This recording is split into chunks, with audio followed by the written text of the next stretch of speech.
We have different activities that help exercise each one of those mindsets as an individual and some of them as a team. So some of them highlight, like you can see with the sumo ballerina, some of them highlight just one mindset. So for example, sumo ballerina really highlights optimism. Some of them highlight two, similar to the bias exercise, which really helps build a mindset of respect and curiosity at the same time. And then we have some that highlight all four of these mindsets and really build from all those mindsets. So one example that we have is called the story cube activity, which really touches on all four of the mindsets. So the story behind this one is actually some of our partners in Guatemala, a group called Link 4, works a lot with community and design education, and came across the challenge they had of wanting to have more respectful interactions with the community. Also needing a place to gather information and do a little bit of ground research of what is the community like, what are some of their needs, but they didn't want to do it in an extractive way, which normal research does. And they also didn't want to do it in a hierarchical way where it places the asker and the interviewee at two different levels. And so what they did is they designed something called the story cube, which helps collect information in a much more respectful way, in a much more fun and playful way. At the end of this activity, they have something to take away and still maintains that level of curiosity of understanding the context and the challenges and also what assets people are bringing to the table. But at the end of the day, it really helps to build that inclusive collaboration. So what this tool is it's a small box that's either made out of cardboard or paper, has 6 sides. And so facilitators will gather in small groups with community members, and they'll actually do this activity with their groups too, to level the playing field.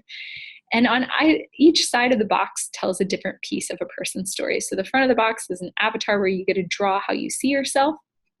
The other side of the box is a house where you can indicate who lives with you, how many people, what gender, what generation, whether it's grandparents, parents, children, etc. Siblings. Another side indicates what some of your skills and assets are that you're really proud of. So whether that's cooking, farming, auto mechanics, making, anything like that, you have opportunity, program management, you have opportunity to highlight some of those. And then on the other side, we have a section where people can indicate what their typical daily schedule is like, when they wake up, when they go to bed. What do they really like about the processes that they work on? What do they really not like or have challenges with on those processes? And then last but not least, on the top, they draw out what some of their hopes and dreams are for them or their family for the future. And these are really good conversation tools to begin discussing, especially with people who might not have a formal education as well, whose literacy might be a little bit different, or even if language is a challenge. This can be a good bridge for that. It can also be a good bridge with the facilitator doing it themselves to balance out those hierarchies and have everyone come to the design table with an equal voice. We'll actually be discussing this more in our showcase online, so we hope you can join us as we talk to the makers of this story cube. We do have many other activities that cross-cut a lot of the different buckets of mindsets, but we do want to showcase one example. And so there is a video following this one that we encourage you to watch, and it is featuring one of our partner professors, Professor Benjamin Linder, who's the director of the Affordable Design and Entrepreneurship Program at Olin College of Engineering.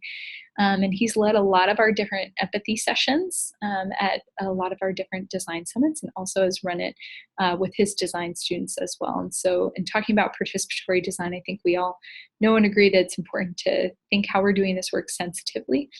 And Ben in his next video is going to touch a bit on how we're doing that and walk through a practical exercise together.